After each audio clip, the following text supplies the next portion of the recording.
Bonjour à tous. Bien, ravi de pouvoir vous présenter, bah oui, ce projet qui est pour nous très clairement porteur de fierté, d'ambition, d'emploi aussi, d'espérance pour nos habitants et notre territoire et notre jeunesse.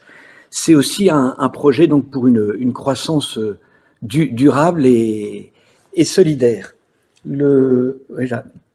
Alors, le constat, mais je crois que nous le partageons tous, hein, c'est qu'on a à faire face à un défi qui concerne donc aussi bien la région des Hauts-de-France, la France, le Luxembourg et le monde.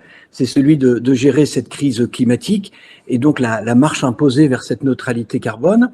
Alors nous avons, je veux dire souvent, simultanément 4 transitions à gérer. La première, c'est la transition énergétique. Il faut absolument qu'on arrive à développer les énergies alternatives et décarbonées. La deuxième, c'est les transitions ou les accélérations technologiques et numériques et qui ouvrent le champ des possibles, et notamment celui, ou en tout cas le fort développement de ces nouveaux modèles économiques, peut-être pas nouveaux, mais qui existaient, mais qu'on accélère, que sont économie circulaire et économie de la fonctionnalité. Troisième transition, c'est l'écologique, notamment pour préserver nos ressources et la biodiversité. Et enfin, c'est la transition sociétale dans les usages, sont nos comportements, les façons de se loger, de se nourrir, de se déplacer, d'utiliser les biens. Eh bien, cette marche vers la neutralité carbone, ce projet d'un développement durable et solidaire, cette gestion des transitions dans les Hauts-de-France, on lui a donné un nom et donc on l'appelle REV3. Alors c'est la seule région de France, pas une fin en soi, mais qui a identifié et nommé ainsi sa politique de développement durable. Quelques mots d'histoire, ça a été évoqué aussi par Nancy. La jeunesse, c'est évidemment les théories de Jeremy Rifkin, avec sa 3e révolution industrielle, pour aller vers cette neutralité carbone. Et il cherchait des territoires pour territorialiser ses réflexions. Et donc, à l'époque, c'était Région Nord-Pas-de-Calais et puis la Chambre de commerce qui s'étaient portés volontaires et donc se sont inspirés de ses travaux. 2015, c'est fusion des régions, donc on passe à 6 millions d'habitants. C'est l'arrivée de Xavier Bertrand, c'est toujours Philippe Vasseur, qui était l'ancien président de la CCI Hauts-de-France, qui continue à porter ce drapeau 3e révolution industrielle. Mais alors pour des raisons de sémantique, de marketing et autres, on l'a rebaptisé alors REV3. Alors on le sait bien, la complexité des réponses à apporter pour gérer ces transitions, elles sont politiques, mais elles sont aussi industrielles, elles sont comportementales. Et donc nous, notre défi, c'est évidemment plus qu'un mandat qu'il nous faudra pour entraîner tout ça, mais ce qu'on voulait, c'était lancer la dynamique. Et comme je suis passionné par les arbres, j'ai une petite citation qui est de dire « Plus un arbre est long à pousser, plus il est urgent, évidemment, de le planter ». Alors, avec REV3, nous, ce qu'on veut, c'est entraîner tous les acteurs du territoire. Et donc, dans ces transformations énergétiques, technologiques, écologiques et sociétales, pour devenir un territoire qui soit leader et exemplaire.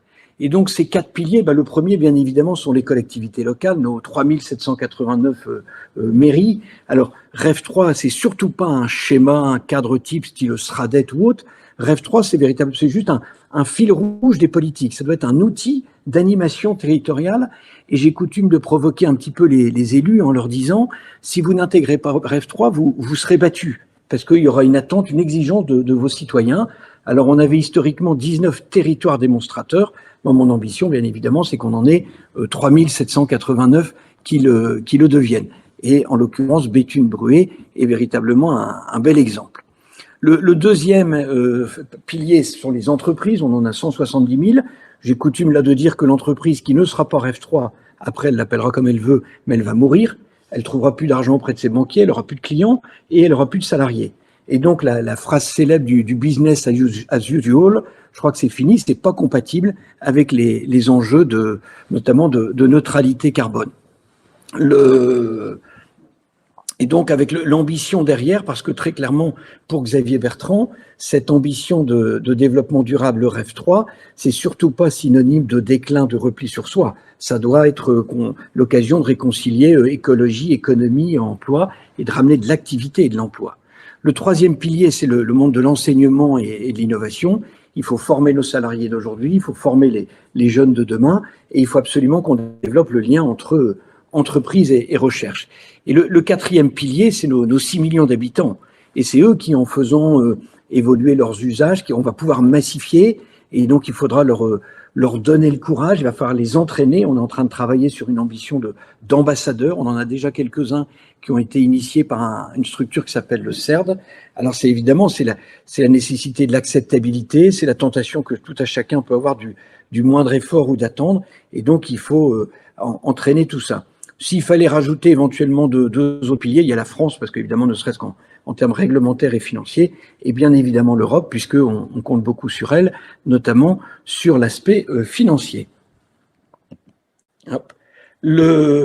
Et donc, fort de la dynamique qui a été enclenchée depuis 10 ans, avec le nouveau mandat, là, il y a tout juste 2 ans, Xavier Bertrand s'est dit, c'est bien, mais on va pas assez vite, on va pas assez loin, on va pas assez fort. Et donc, Rêve 3 qu'on veut faire choisir comme étendard, comme catalyseur de cette ambition collective, eh bien, il faut qu'on le porte plus fort. J'ai un petit peu de mal à passer les slides. Toc, le suivant, là. Voilà. Et donc, nous avons délibéré, il y a tout juste 1 an, donc c'est un engagement des élus, pour écrire noir sur blanc et voter le fait que Rêve 3, c'est plus simplement une ambition, ça devient le fil rouge des politiques régionales. Et je vous dirai après comment on met ça concrètement. C'est une ambition évidemment qu'on ne peut pas porter seule, et donc elle est partagée, elle est relayée, elle est amplifiée par les acteurs économiques et sociaux. Donc c'est bien évidemment la Chambre de commerce qui est notre partenaire historique, mais ce sont les autres consulaires, c'est l'ADEME, ce sont des structures comme des pôles énergie, le CD2E, des pôles d'excellence, des pôles de compétitivité, les associations. Et la volonté forte de Xavier Bertrand, c'est de mener ça de manière très pragmatique et avec l'ambition de créer de l'activité et de l'emploi. On a 2 convictions. La première, c'est que la réussite, elle passera par un engagement sur le terrain. Donc c'est avec les entreprises, les territoires, les citoyens. C'est pensons global, mais agissons local. Et nous, région, on est plutôt les facilitateurs. Et le deuxième point, c'est que ce combat, il va reposer sur 2 jambes. La première, c'est l'évolution de nos comportements. Et donc, sont les notions de sobriété, d'adaptabilité. Ça prendra peut-être parfois du temps, c'est déjà bien entamé, mais il faut l'accélérer. Et la deuxième, c'est par l'évolution des technologies, c'est l'efficacité. Mais c'est aussi bien les sciences techniques que les sciences humaines et sociales. Ça nous semble important de ne pas les oublier. Alors, on a quelques défis, je crois, qui seront partagés par tous les territoires qui veulent se saisir de ces enjeux. Le premier, c'est bien évidemment l'urgence, parce que là-haut, ça chauffe, il faut aller vite, et on sait qu'il y a forcément de l'inertie, il y a du temps de mise en œuvre, et donc notre défi, ça va être dans le faire passer à l'acte. Comment on mobilise nos acteurs, les entreprises, les collectivités, pour qu'elles passent à l'acte et qu'elles persévèrent. Le deuxième défi, c'est celui de la massification. Bien évidemment, aussi vertueux soyons-nous les uns ou les autres, ça ne suffira pas. C'est comment collectivement, et je reprends souvent l'image du petit colibri de Pierre Rabhi, moi je dis, ce qu'il faut maintenant, c'est passer à la méthode Canadair. On garde le colibri, mais on passe à côté le Canadair. Et donc, comment, à partir d'un noyau, on va entraîner tous les autres, d'où cette notion d'ambassadeur que j'évoquais. Le troisième point, quand je parle du citoyen, c'est l'appropriation citoyenne. Car il faut une acceptabilité, parce qu'il y a des fractures, parce qu'il y a des territoires isolés, parce qu'il y a des gens moins formés, parce que aussi les gaz à effet de serre, ils passent d'un pays à l'autre, ils connaissent pas les frontières. Et puis surtout, c'est compliqué parce qu'il y a pas de lien entre les gaz à effet de serre d'une génération et celle qui va les subir. Et on sait que l'homme, en général, il va préférer le statu quo. Et donc, l'aspect pédagogie, entraînement, il va être crucial. Le quatrième, c'est les finances. Bien évidemment, tout ça, ça va coûter un maximum d'argent. Donc, comment on priorise, comment on réoriente, comment on conditionnalise. Et puis après, comme je suis en tant qu'élu ici devant vous, il faudra du courage politique pour aller porter tout ça. Très concrètement, voilà, donc ça, c'est les grands enjeux. Maintenant, c'est comment on passe à l'action. La préoccupation forte pour Xavier Bertrand, c'est que ce soit du concret. Donc, il faut qu'on ait de l'agilité, il faudra qu'on ait de l'évaluation. Et donc, nous avons identifié 5 axes sur lesquels nous voulons travailler. Hop, voilà. Le premier, c'est bien évidemment, si je vous disais tout à l'heure, on veut être une région leader et exemplaire, ça commence par nous. Soyons exemplaires si on veut entraîner les autres. Et donc, suite à cette délibération, on est véritablement en train de revisiter toute l'institution. Et donc, je vous disais, pour Xavier Bertrand, Rêve 3, c'est pas une politique de plus qu'on rajoute aux autres. Moi, ma mission, elle est transversale. C'est comment on revisite toutes les politiques du Conseil régional pour y mettre du Rêve 3. Et donc, à partir du Conseil de région qui a lieu la semaine prochaine, 100% des délibérations auront un marquage en quoi ma délibération est un peu, beaucoup, pas du tout, intégrant ces enjeux des 4 transitions. L'idée, c'est pas d'appuyer là où ça fait mal, mais c'est de mobiliser les agents, les élus, pour que petit à petit, elles le deviennent tous. C'est aussi évidemment une politique d'achat qui va être entièrement revisitée. Je voudrais qu'on soit la première région labellisée REFAR. C'est revoir la formation de nos agents, c'est parti, là pour les 8000 agents. C'est la mise en place d'une comptabilité analytique, c'est la mise en place d'indicateurs pour qu'on suive l'avancement. Et alors on a même poussé le bouchon plus loin. Je suis prêt à parier que si on fait une visio dans 2-3 ans, quasiment tout aura basculé comme ça. Mais on a même mis de la conditionnalité dans une de nos politiques. On donne 300 millions d'euros pour accompagner les communes sur leurs projets. Eh bien, on a dit, si votre projet il n'est pas REF 3, on ne vous aide pas. Et je reviens à la notion de courage politique que j'évoquais tout à l'heure. Moi, j'y vois là du courage. C'est comment on pousse, on motive. Alors évidemment, on va les accompagner, etc. Le deuxième enjeu, c'est d'entraîner le citoyen. Et donc là, comme on a la compétence lycée, on travaille beaucoup avec nos éco-délégués dans les lycées.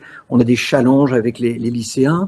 C'est, comme je vous disais, que cette politique, elle est transversale. C'est dans nos politiques, ça veut dire comment je fais du sport REF 3, comment je fais de la culture, comment je fais ma politique associative avec REF 3. Ça a été même la création, et que je trouve qu'on n'utilise pas assez, mais on va y retravailler. On a créé un livret d'épargne populaire REF 3, le livret REF 3, et cet argent-là, il est fléché sur des projets qui sont en lien avec REF 3. Sur les enjeux de formation et d'innovation, c'est bien, on a créé un écosystème, une structure informelle qui s'appelle UniREF 3, qui fédère toutes les universités et le monde de l'enseignement supérieur pour travailler avec eux. C'est de lancer, parce que c'est notre compétence, toutes les structures de formation sur les nouveaux métiers, les nouveaux matériaux, etc.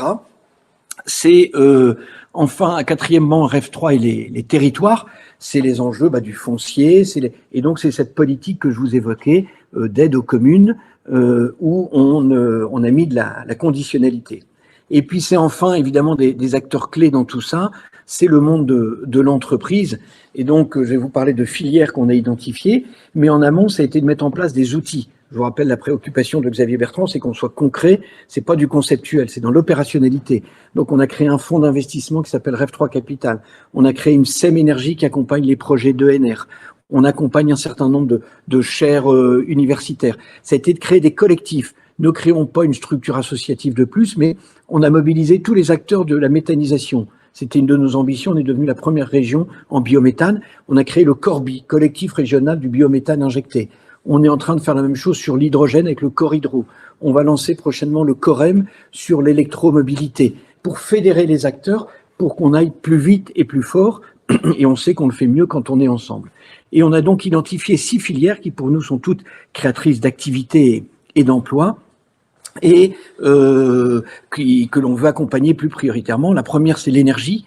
Donc, comment on peut développer les énergies alternatives et décarbonées. Le deuxième, c'est la décarbonation de l'industrie. Ici, on aime l'entreprise, on aime l'industrie, mais il faut absolument qu'elle se réinvente sur ces enjeux de décarbonation. C'est la mobilité, donc c'est tout l'enjeu sur, par exemple, nos usines de batteries, mais c'est de travailler en amont les centres de recherche et en aval le recyclage, mais c'est aussi la mobilité de roue, l'électromobilité, etc. Le quatrième secteur, c'est la rénovation immobilière. C'est le fruit de l'histoire et de notre météo et notre positionnement géographique. Et donc, on a des enjeux colossaux de remettre en état nos logements.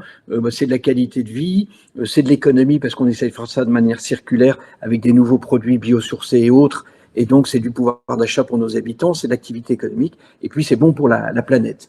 Le cinquième, c'est tout ce qui est agri-agro, parce qu'on a la chance d'être un territoire avec des bonnes terres, des bonnes écoles, tout type de structures entrepreneuriales et agricoles. Et donc, sur les nouvelles filières comment ça s'appelle, de protéines végétales, animales, etc. Et la sixième, de manière transversale, c'est l'économie circulaire. Et donc, comment chacun dans son écosystème se réinvente. Bref, c'est de montrer que REF 3, c'est du concret. Alors, on a quelques indicateurs. On a une petite politique qui s'appelle le Fratri, le fonds régional, j'arrive pas à passer la vidéo, un truc, le fonds régional d'amplification de la troisième révolution industrielle. Là, ce sont des projets concrets où on y a mis de l'argent, éventuellement avec l'ADEME, et à ce jour, c'est plus de 2000 projets qui ont été accompagnés. Ce sont aussi des prêts, c'est de l'ingénierie, ce sont des projets européens. Donc vous l'aurez compris, notre projet, c'est surtout pas du repli sur soi ni du fatalisme. Hein. C'est pas un discours de peur, de contrainte et de punition. Nous, on dit que Rêve 3, c'est une opportunité de mobiliser, de révéler les talents. C'est une opportunité de créer de l'activité et de l'emploi. C'est une opportunité d'attractivité aussi pour les territoires, pour tous les territoires. Et c'est une opportunité de bâtir une espérance pour notre jeunesse. Bref, c'est une opportunité d'améliorer la qualité de vie de nos habitants, tant en termes de santé, d'alimentation, d'habitat. Et du coup, si vous arrivez à me passer, ah ben voilà, et j'arrive à passer le dernier slide. S'il fallait dire notre raison d'être, eh bien, ce serait avec Rêve 3, pour nous, les élus régionaux, l'opportunité de l'affirmer, cette raison d'être, qui serait de construire une région leader et exemplaire pour un avenir durable et solidaire au service des hommes, des territoires et de la planète. Je vous remercie. Et alors, oui, alors après, donc justement, dans l'ODD 9 qui était l'objet de ce jour, moi, si vous partagez un petit peu ma vision dans la mise en œuvre de tout ça, je vous disais toujours, l'institution régionale, c'est pas nous qui allons faire sur le terrain, ce sont les acteurs du territoire. Et donc, je vois très clairement 4 éléments pour que ça fonctionne bien. C'est du leadership. Les territoires qui s'en sortent bien, c'est un territoire où il y a du leadership. Béthune-Bruay en est un, parce que il y a un élu qui tire. Regardez le territoire de Dunkerque. C'est d'avoir des éléments totems. Comment il y a des éléments, qu'ils soient culturels, économiques, touristiques ou autres, où les citoyens peuvent se référer, développer de la fierté, du sentiment d'appartenance. C'est d'avoir une gouvernance partagée et donc savoir associer les mondes publics, privés, consulaires, syndicats, etc. Là aussi, Béthune-Bruay est un bon exemple. Et puis, c'est d'avoir des services et donc c'est d'avoir des équipes mobilisées pour accompagner les porteurs de projets. Et une fois de plus, le territoire de Béthune-Bruay est assez exemplaire là-dessus. Voilà ce que je voulais partager avec vous.